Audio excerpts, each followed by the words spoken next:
Good morning, it's 8:23. It's News Radio 710 Keel, online at 710keel.com, and the Radio Pup app for the smartphone. This is something you do every year. And I forgot to get a tissue.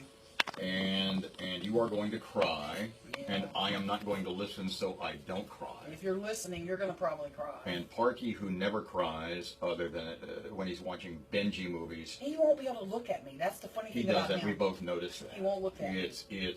It's your dad passed away. Your dad, who was as much of a hero in World War II as a man could be, won the Bronze Star at Okinawa in what I describe as a Forrest Gump moment, only a lot closer in the sense that he was going into the trenches, the mud, the barbed wire. Under enemy fire at Okinawa, and carrying wounded Americans back, 6 or 7 guys, as I recall.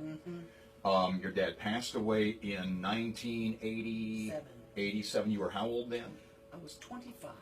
And every year that we've been on the radio, just about every one, you have written a letter to your late dad, sort of updating him on your.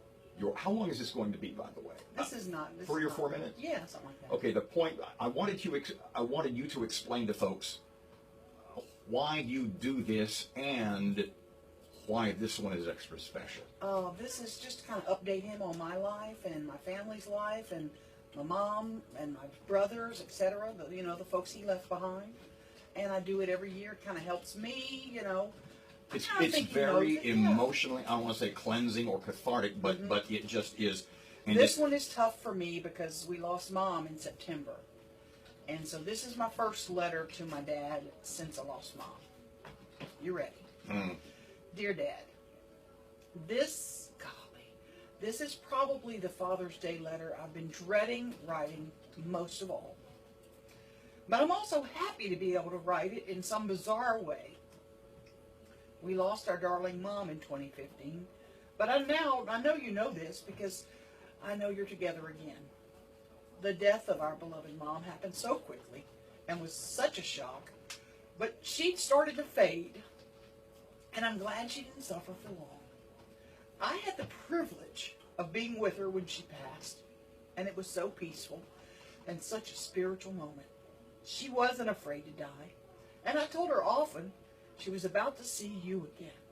She would smile, and her eyes would light up when I would talk about you. Today, I smile, knowing you got to wrap your arms around her again. I can only imagine what that reunion was like. Dad, my boys are still making me proud every day, and I'm sure they make you proud too. Both, as you know, are United States Marines. JW's in Hawaii, while John's in North Carolina. Each of them loves to ask about you and your time of service in World War II. When we packed up Mom's house, I got your Marine uniform and the Bronze Star you earned. My boys are so excited to have these treasures. They're both married, by the way, which I'm sure comes as a surprise. But you would so love their wives. They are lovely young ladies. Though it's been so many years since I lost you, I think about you every day. When I get my coffee each morning, that smell makes me think about all the mornings we would spend together while the rest of the family was asleep. I carry with me your work ethic and your message to always do your best.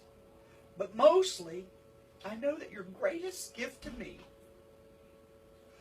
was to be kind and friendly to everyone who crosses my path each day. This has been such a gift, and I thank you for that.